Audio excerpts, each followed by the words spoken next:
नमस्कार दोस्तों, जय श्री राम, जय हिंद राष्ट्र। दोस्तों, इस वीडियो में देखिए जो हमारे भाई मुस्लिम भाई आए हैं, ये एक जो थे बहुत ही बड़े इस्लाम के जानकार और कट्टर मुसलमान और बरेलवी फ़िरके के डिबेटर थे। ये इतना इनका नॉलेज था कि ये जो है डिबेट करते थे और ये अलग अलग फ़िरकों में भी रहे हैं।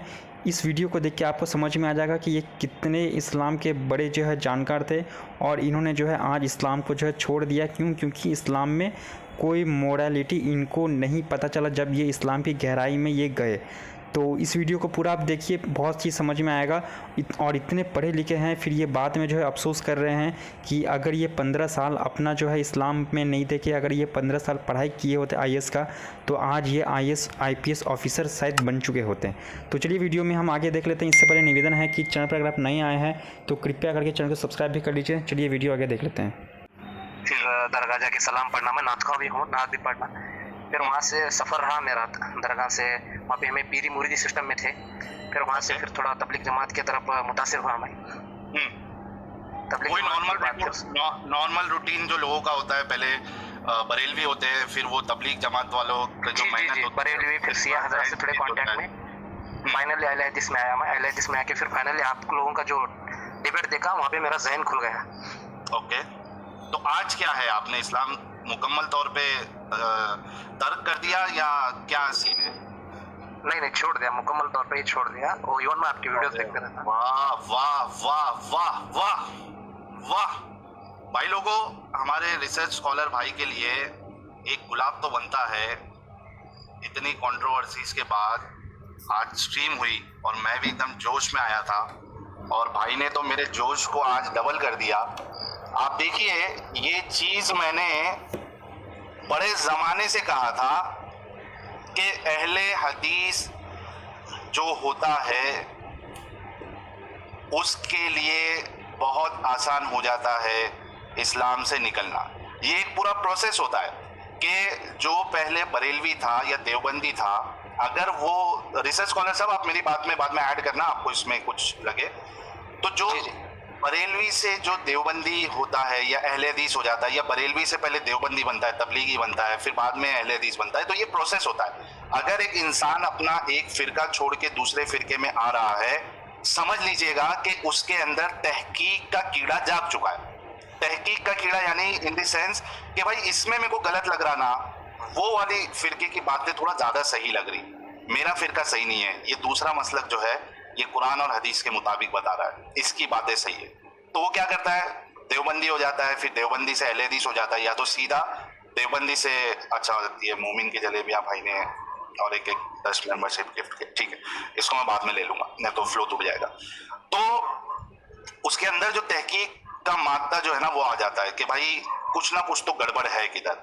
लेकिन क्या होता है मालूम है क्या, कि ये मुसलमान जो है वो इसी में उलझा हुआ रहता है, देवबंदी सही कि बरेलवी सही कि अहले हदीस सही कि अहले कुरान सही, उसको आउटर पर्सपेक्टिव नहीं मिलता है।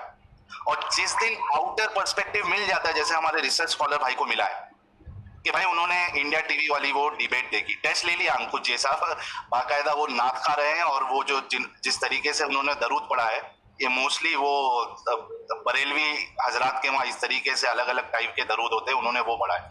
तो आप बिल्कुल फिक्र ना करें।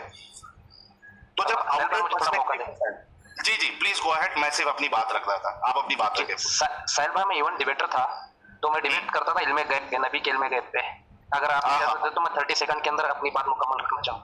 बिल्कुल 30 सेकंड नहीं, आप और वक्त भी ले सकते। जी शुक्रिया।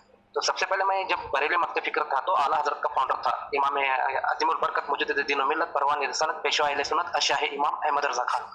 इनकी जो कंजुल ईमान है, उनकी जो कंजुल ईमान है, इसको कुरान को मैं तफसीर के साथ, तर्जुमे के साथ पढ़ता था। उनके बहुत सारे सूफियों की किताब हैं, और जो अहमद रजा खान लिखे हैं, बैतो खिलाफत और उसामुल हरमैन, ये सब किताबें पढ़ता था। तो मैं इवन अहले हदीस से डिबेट करता था। डिबेट ये था कि इल्मे गैब के टॉपिक पे। तो इल्मे गैब का टॉपिक ये था कि सूरह अल इमरान आयत नंबर 179 और सूरह जिन आयत नंबर 25-26, आलिमुल गैब फला यज़हिर वला गैबि अहद इल्ला मन इत्तबा मिर रसूल। मैं पहले ये बात वाज़िह कर दूं, इल्मे गैब का मतलब ये होता है कि प्रेडिक्ट इन एडवांस। तो इल्म गैब पे मेरा डिबेट रहता था, मुनाजरा करता था मैं। सूरह अल इमरान आयत नंबर 179, सूरह जिन आयत नंबर 25-26 और सूरह तकवीर आयत नंबर 24। आलिमुल गैबी फला हिस्किर वला गैबी अहद इल्ला मन इत्बा मिन रसूल मा काना अल्लाहु लियुदरियाकुम अलल गैबि वलाकिन अल्लाह यजतबी मिन रसूल मन यशा, सूरह तकवीर आयत नंबर 24। वमा हुवा अलल गैबि बिदनीन। सो आलिमुल गैबी फला हिस्किर वला गैबी अहद इल्ला मन इत्बा मिन रसूल। इल्म गैब का बादशाह हर एक को इल्म गैब नहीं देता, लेकिन जिन रसूलों से राजी है उनको इल्म गैब दे देता है। तो अल्लाह नबी से राजी है या नहीं, तो अल्लाह नबी से खुश है ना नहीं, अल्लाह नबी से राजी हो ना हो ये तो बात की बात है। अल्लाह फरमाते हैं कुरान सूरह बकरा आयत नंबर 144 में, कद नारा तकल्लुब वज़िक फी समाई वली जन्नत किबलतुम तरदाहा। ऐ हबीब तेरे रजा की खातिर, तेरी खुशी की खातिर हमने किबला का डायरेक्शन ही बदल दिया। पहले जो किबला था मस्जिद अल अक्सा था, अब जो किबला है मक्का है। तो अल्लाह ताला सूरह निसा आयत नंबर 113 में फरमाता है, अल्लाह कमालम तकुन तालन वकाना फज़लुल्लाहि अलैका अज़ीमा। ऐ हबीब जो कुछ भी आप नहीं जानते थे हमने सब कुछ सिखा दिया। कैसा सिखा दिया? सूरह रूम को पढ़ लो आप तर्जुमे के साथ। 7 समंदर की शाही बना लो, मस्जिद 7 समंदर जोड़ लो और जितने पेड़ हैं तोड़ के कलम बना लो, लिखते जाओ, ये पेड़ भी खत्म हो जाएंगे और ये शाही भी खत्म हो जाएगी। इससे बढ़कर हमने हमारे इससे बढ़कर हमने अपने हबीब को कुरान सिखा, इल्म दिया। अर्रहमान अल्लमल कुरान, सूरह रहमान की आयत नंबर 1। तो सूरह अल आयत नंबर 7 में अल्लाह ताला फरमाते हैं, सनुकरी क़ब्ल तंसा इन्ना मा शाइनु यलमुल जराउ में कहा, ऐ हबीब हम आपको इस तरह कुरान सिखाएंगे, इस तरह इल्म देंगे, आप कभी नहीं बोलेंगे। फिर इसकी पूरा तर्जुमा जो है, इसका जो पूरा निचोड़ है, अहमद रजा खान करते हैं कि माकान, ये अहमद रजा कहते हैं जो कुछ हो चुका और जो कुछ होने है तमाम उलूम का इल्म अल्लाह ने नबी को दिया। इस तरह हम डिबेट करते थे जी अहले हदीस से। तो मैं हर चीज पे डिबेट करता हूँ, हाजिर और नाजिर पे, इल्म गैब पे, फिर कब्रों से फैज हासिल करने पे और दरगाह को जाना, शिर्क बिदअत के टॉपिक पे। अब चाहे तो मैं 1 घंटा 2 घंटे इवन कुरान के सब आयत के सब कोड करके आपको मतलब मैं बता सकता। मैं ये बताना चाह रहा हूँ कि मैं कितना एक्सपर्ट हूँ ये नहीं बताना चाह रहा मैं। आपने जो मेरा ज़हन खुला ना, इंसानियत की तरफ लाया आप मुझे ये बहुत अच्छी लगी बात। पहले जो मैं रिसर्च स्कॉलर साहब, मैं चाहता हूं कि थोड़ा सा हम पूरा आपको, मैं चाहता हूं कि भले से अभी आधा पौना घंटा लगे, कोई मुश्किल नहीं है।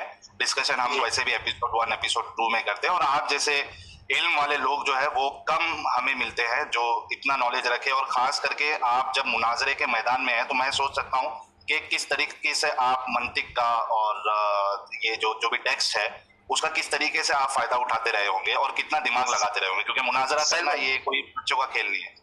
सर 1 सेकंड मुझे टाइम दे प्लीज। जी ले लीजिए। जी मैं कुरान का मुताला किया हूँ और सियासत की पूरी किताब जो सही सनद के साथ और इवन ये सूफीज़्म में जितने हो, अबुल तालिबिन हो, ये सब बुजुर्गान दिन की भी किताब से फॉलो किया हूँ। आप ऑलमोस्ट कह सकते हैं कि मैं सभी फिरकों में जाके आया हूँ, लेकिन कहीं भी सेटिस्फेक्शन नहीं मिला मुझे और सभी एक दूसरे को काफिर कहते हैं। अब मैं आपको मसलन एक चीज बता दूं, अब जब मैं ख्वाजा मोइनुद्दीन चिश्ती की हश्त बहिश्त किताब पढ़ रहा था तो वहां पे मुझे मिला कि ला इलाहा इल्लल्लाह चिश्ती रसूलुल्लाह हश्त बहिश्त में। तो फिर जब तबलीग जमात में उनकी किताबों का मुताला किया तो अशरफुल थानवी लिखता है कि ला इलाहा इल्लल्लाह अशरफुल थानवी रसूलुल्लाह। तो ये किताबों में ये किताबों में रहने की वजह से रहमतुल्लाह बन गए। जब कादियानी ने सामने आकर ओपनली अपने आप को नबी डिक्लेयर किया तो उस पर लानतुल्लाह बोलते हैं, मतलब कादियानी किया तो उस पर लानतुल्लाह और ये लोग जो किए इनको रहमतुल्लाह बोल रहे हैं। मैं आपको कंक्लूजन नहीं बताना चाह रहा, आप कहीं भी रहो आप सेटिस्फेक्शन नहीं रहते इसमें, ये पूरा गंदगी है वो जी। और इसमें मैं 110% क्रेडिट आपको देना चाहता हूँ।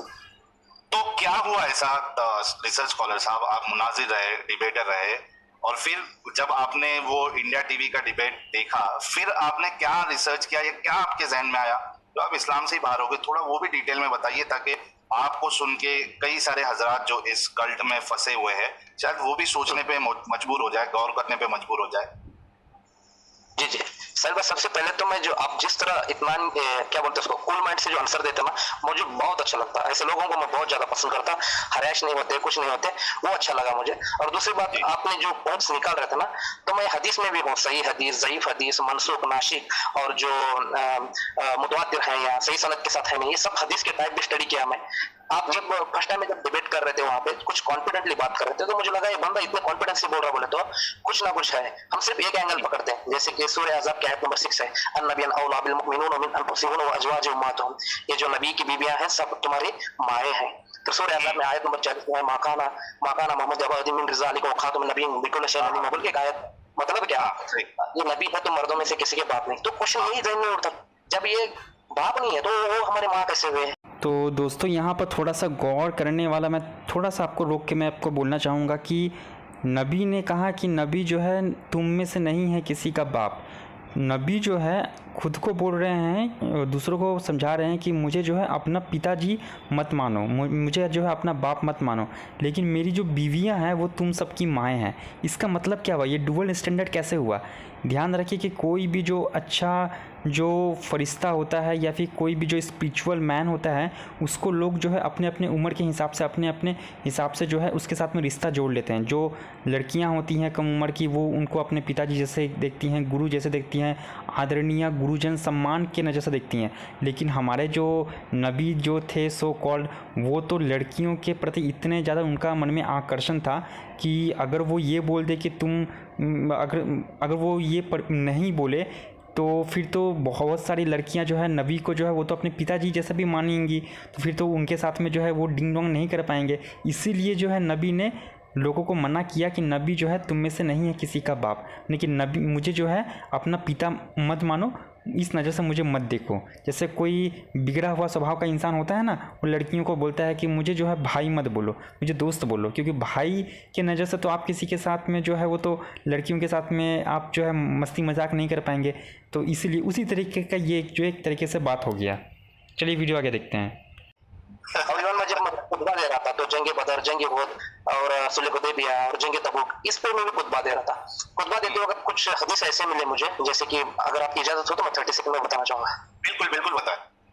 हाँ, जैसे कि अम्मार बिन यासिर बोल के एक साहिब रसूल है, और ये जब एक मट्रिम करके बता रहा, अम्मार बिन यासिर साहिब रसूल काबे का तामीर करते रहते हैं, ये सही सनद के साथ है हदीस।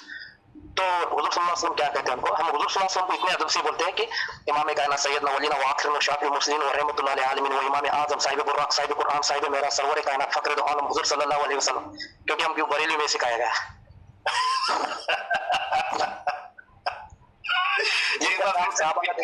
एक बार फिर से रिपीट करिए, कैसा आप बोलते थे जब भी रसूल का नाम आता था? इमाम कायनात सैयदना वलीना व आखिरुल शाफी मुस्लिम रहमतुल्लाह अलैहि आलमीन इमाम आजम साहिब बुर्राक साहिब कुरान सरवर कायनात फखर दो आलम हुजूर सल्लल्लाहु अलैहि वसल्लम। बहुत जबरदस्त। ओके, फिर हदीस बताओ।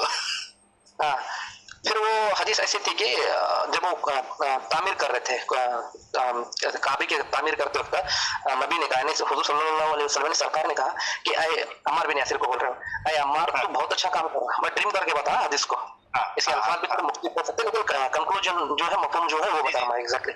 हाँ, अय अम्मार जो तू काबे की तामीर कर रहा, बहुत अच्छे काम कर रहा, और तू जो दो बड़े पत्थर लेकर के काबे की तामीर कर रहा, लेकिन याद रख तुझे एक बागी जमात कत्ल करेगी और तू उनको जन्नत की ओर बुलाएगा। इसका हदीस नंबर भी 2812 है, ये मैं बाद में रिसर्च करने का पता चला। तुझे एक बागी जमात कत्ल करेगी, तू उनको जन्नत की ओर बुलाएगा, लेकिन वो जहन्नुम की ओर बुलाएंगे, वो तुझे जहन्नुम की ओर बुलाएंगे और जहन्नुम में रहेंगे। फिर अम्मार बिन यासिर जो साहबी रसूल है, और ये अशरा मुबशरा में से है। इस्लाम में दो टॉपिक हैं, एक अशरा मुबशरा और एक आसाब पद के सहाबी, एक आसाब सुफा और एक अशरा मुबशरा। अशरा मुबशरा ये वो हैं कि जिनको नबी ने दुनिया में जाहिरी में जन्नत का खौफ दिया, यानी कि आप जन्नत हैं बोल के डिक्लेयर किया, उसमें से है जी। अम्मार बिन यासिर को नबी ने कहा कि तू तो जन्नती है और तू जन्नत की ओर बुलाएगा, लेकिन तुझे बागी जमात कत्ल करेगी और वो तुझे जहन्नुम की ओर बुलाएंगे। अब हुआ क्या बोले तो जैसे सुलह हुदैबिया के टॉपिक से पहले एक वाकया हुआ था। वो वाकया में मैं ड्रीम करके बता रहा हूँ, लंबा खुतबा है वो, उतना टाइम नहीं है। तो वहां पे नबी ने ये 135 to 40 साहबा की बैयत ली, सूरह फत में आता है डिटेल।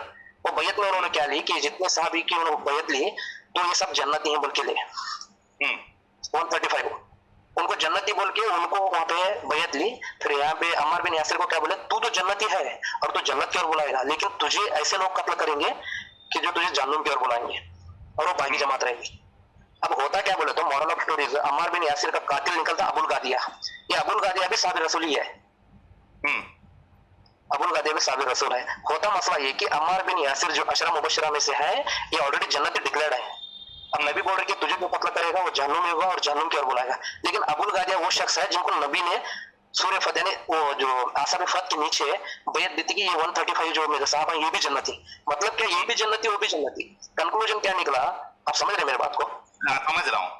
और एक को बोल रहे कि वो बागी आपको कत्ल करेगा और बागी में से ही किसी को अल्लाह के रसूल जो है वो भी जन्नत की बशारत दे रहे, तो कॉन्ट्रडिक्शन है। एग्जैक्टली ऐसे बहुत सारे कॉन्ट्रडिक्शन मिले। मैं वो जंग जमल, जंग सिफिन, जंग नरवान की स्टडी किया, इवन वो सिया की जमात में जाके नाजुल प्लागा, उसूल काफी, ये सब पूरे ओवरऑल आप मुझे कभी इंशाल्लाह कभी मौका मिला नहीं, देखो अभी भी लफ्ज हमारे मुंह से इंशाल्लाह निकल रहा।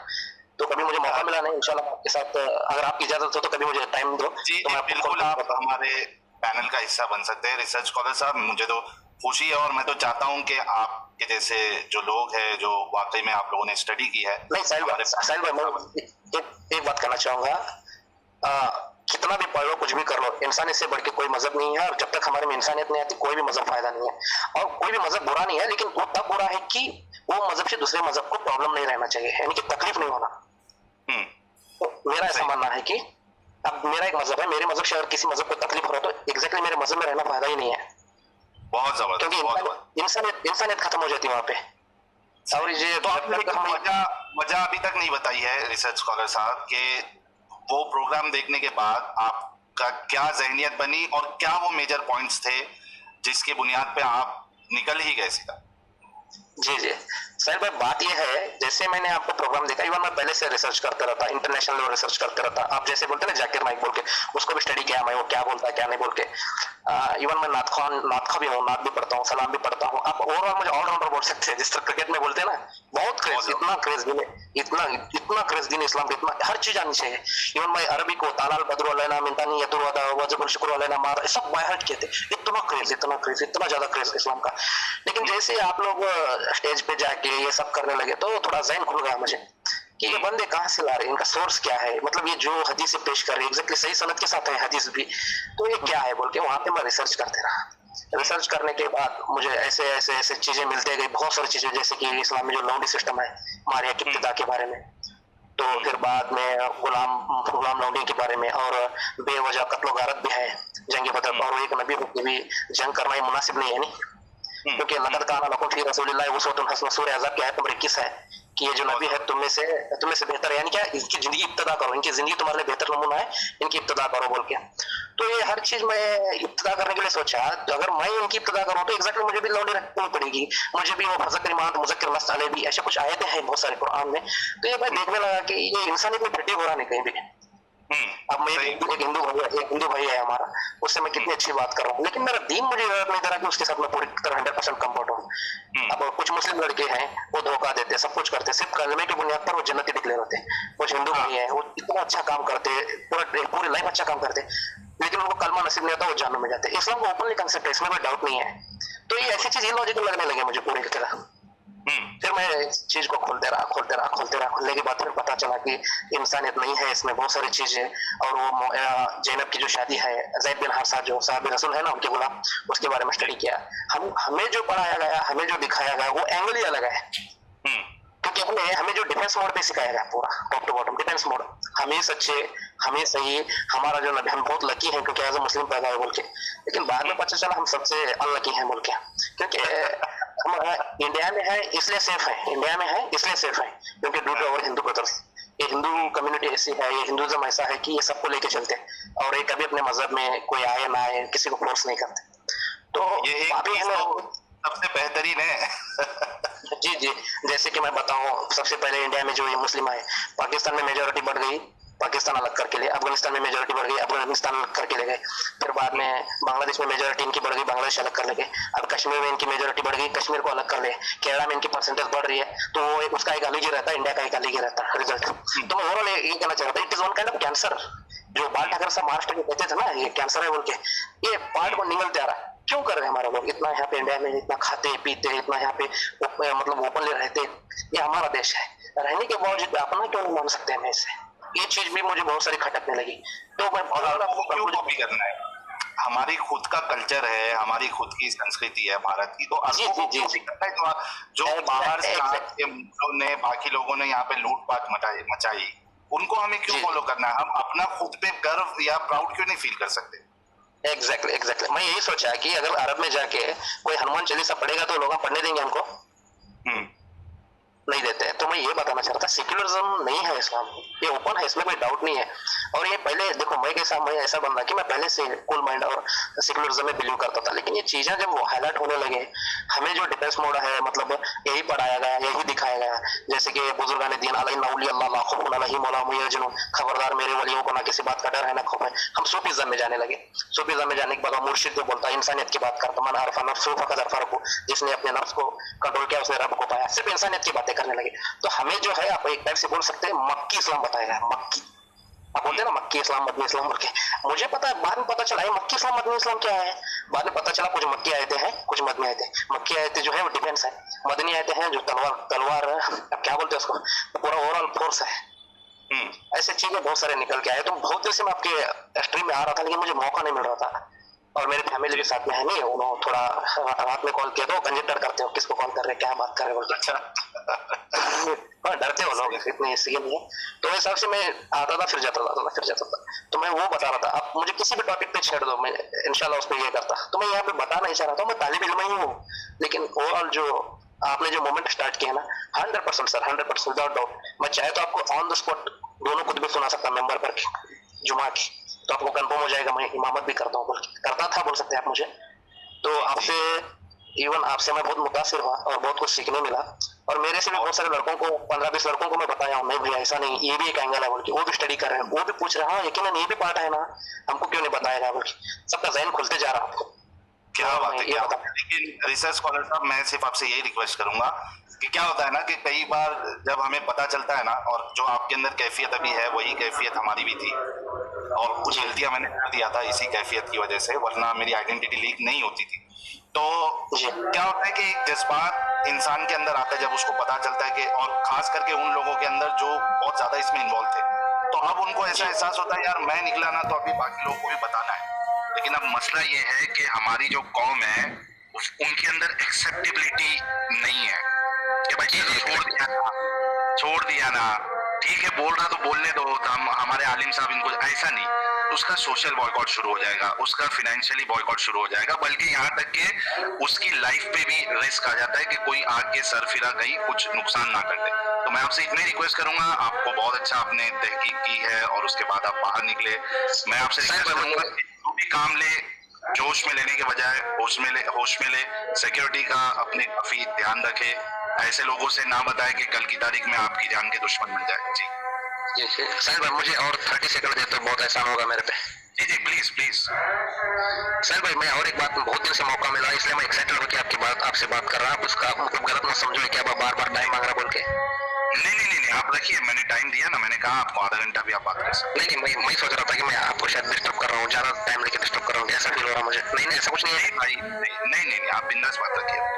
जी साहिल भाई, ये जो नबी का हाजिर नाजिर हो, और दूसरी बात मैं थोड़ा बेसिक जाके फिर डायरेक्ट पॉइंट पर छोड़ता। नबी के जो वालिद है ना, उनके माँ और बाप, सब लोग बोलते हैं कि वो जहन्नुम में है बोल के। हम इस पे भी डिबेट किए थे, मैं यहाँ आपकी इजाजत हो तो थोड़ा शेयर करना चाहता। जी बताइए ना, बिल्कुल बताइए। जी जैसे कि एक जनाजे की नमाज में, उस जनाजे की जो दुआ रहती है ना, अल्लाहुम्मा मग़फ़िर लिना मयतना शहीदना गैबना सगीरना, है ना, अल्लाहुम्मा मग़फ़िर लिना मयतना शहीदना गैबना सगीरना कबीरना ज़करीना उनसना अल्लाहुम्मा मनित मिन्ना फ़ौइल इस्लाम मत फ़ौत मिन्ना फ़तक़ वल ईमान बोल के।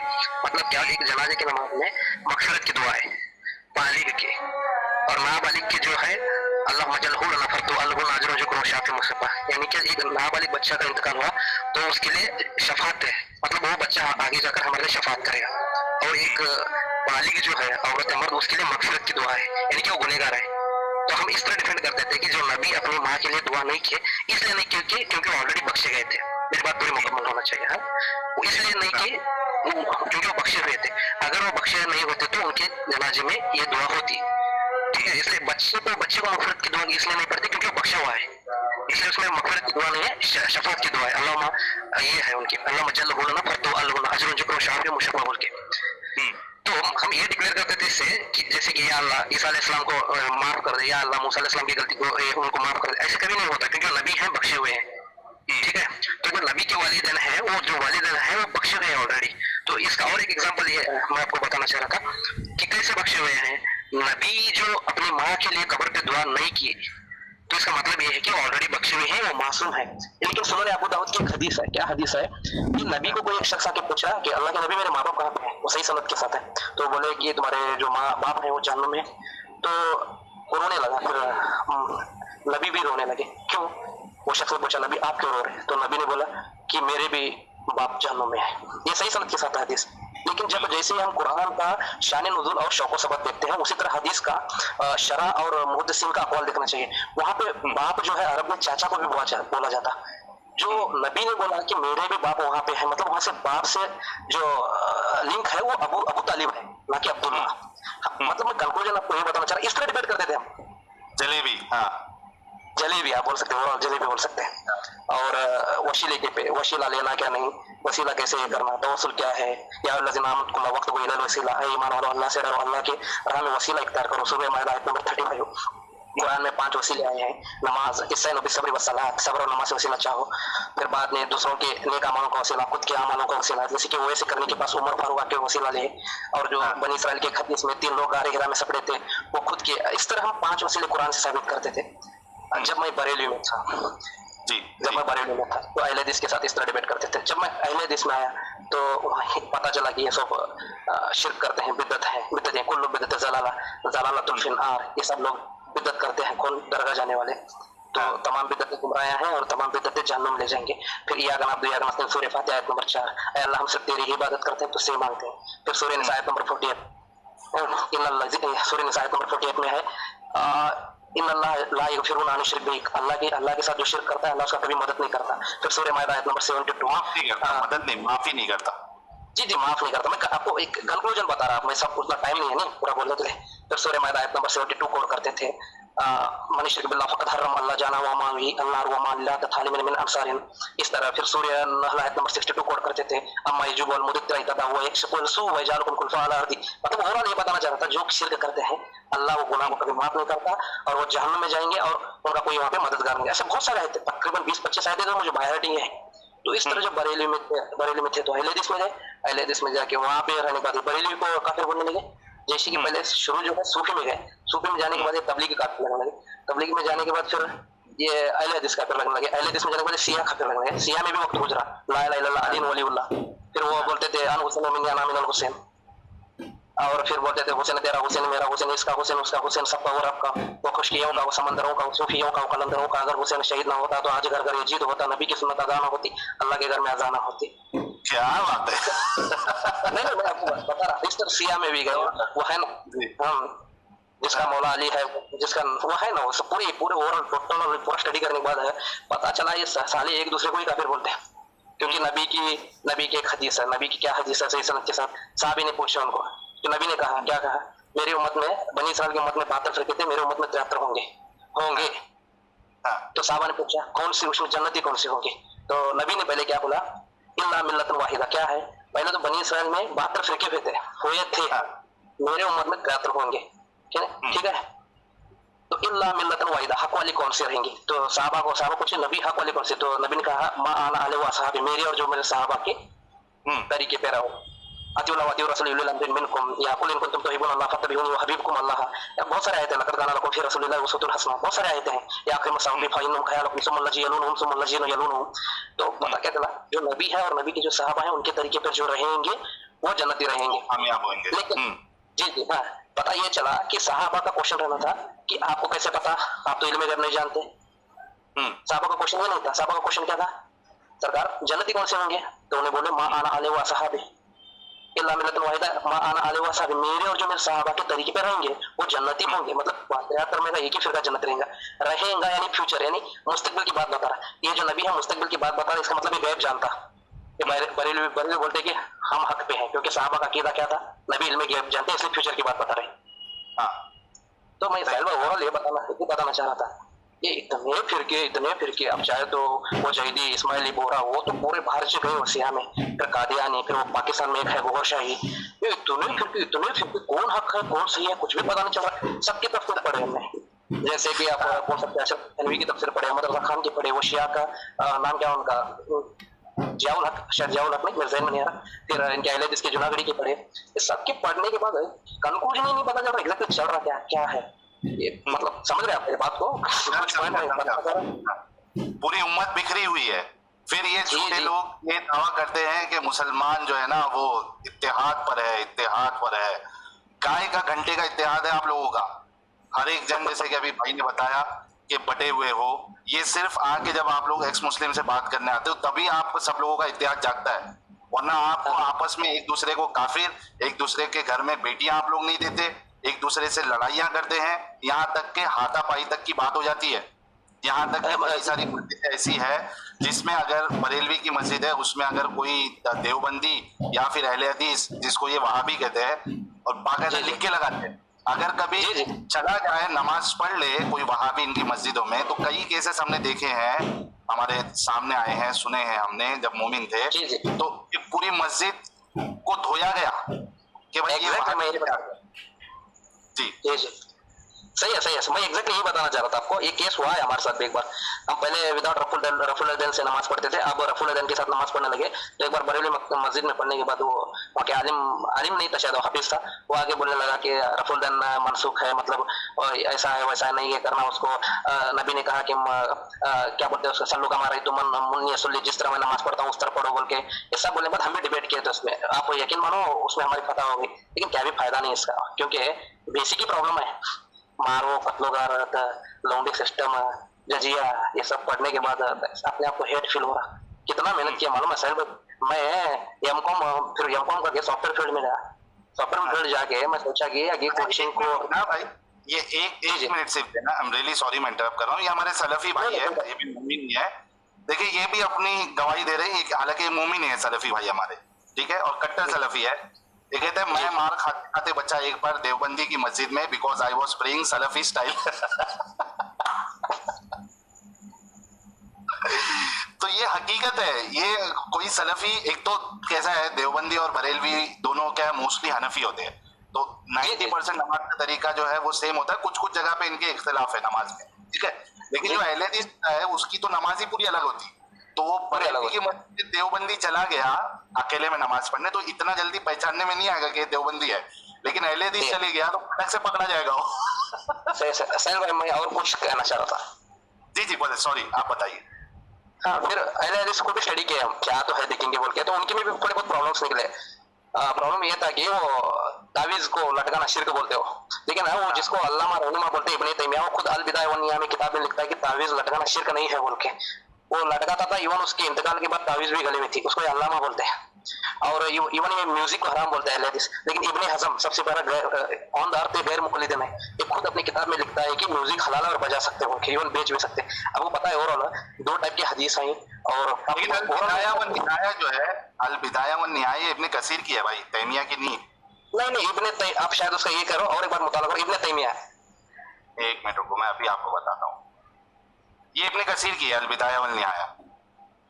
इब्ने तैमिया की किताब दूसरी है, तो मेरे ख्याल से आप वो नाम में थोड़ा मिस्टेक कर दी है, मैंने अभी चेक कर लिया। अल बिदाया वल निहाया जो है वो इब्ने कसीर की है। इब्ने तैमिया की किताब का नाम भी फेमस ही है। एक मिनट रुको, मैं आपको उसकी फेमस बुक का नाम बताता हूँ इब्ने तैमिया की। एक तो अल अकीदा अल वास्तिया है, और कौन सी है इसकी, एक मिनट रुको, बुक्स इब्ने तैमिया देखते क्या क्या है।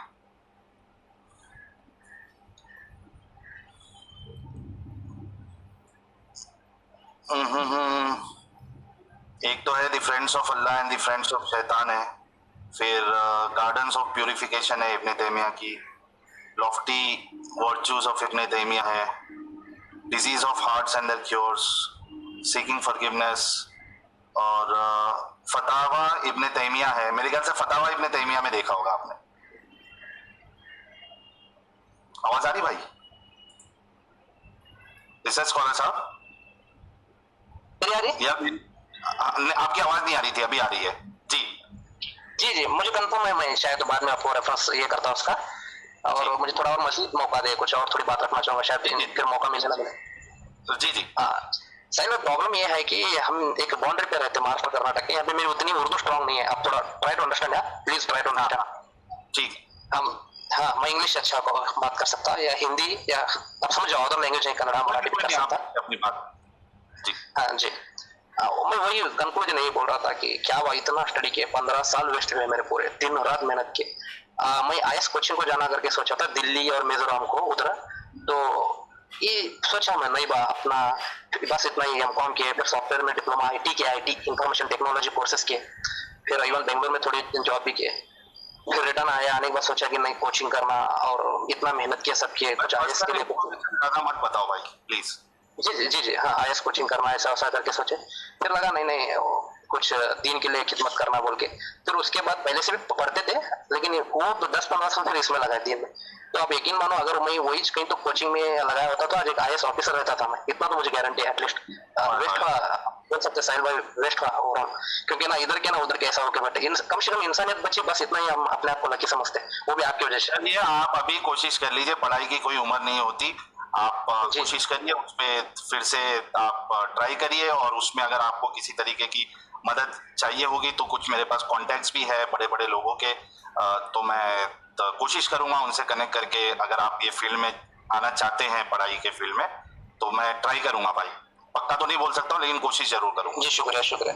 तो दोस्तों, पूरा वीडियो देखने के बाद में आपको जो है समझ में आ गया होगा कि ये जो भाई है रिसर्च स्कॉलर, इसका असली नाम नहीं पता क्या है, तो ये कितने बड़े इस्लाम के जानकार थे। और अब जो है इनको इस्लाम में कोई अच्छे से स्टडी करने के बाद में पता चला कि इस्लाम में कोई मॉडलिटी नहीं है, कोई मानवता नहीं है, कोई अच्छाई नहीं है। नबी का जो बात है वो ऊट पटांग का बात था, और बहुत सारी कमियों को देखते हुए इन्होंने इस्लाम को पूरी तरीके से छोड़ दिया। अब ये जो है ये अफसोस कर रहे हैं कि इन्होंने अपनी ज़िंदगी का 15 साल बर्बाद कर दिया।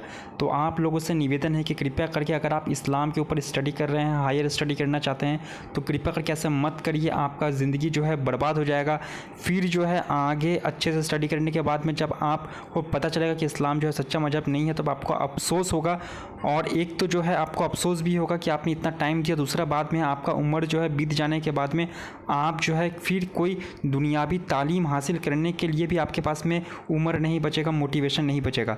तो आप अपने बच्चों का ज़िंदगी, आप अपना ज़िंदगी या फिर अपने बच्चों का ज़िंदगी जो है बर्बाद मत करिए इन सब चीज़ों में। दुनियावी तालीम हासिल करिए और अच्छा नौकरी करिए, अच्छा बिजनेस करिए, खुश रहिए, इस झंझट में आप मत पड़िए।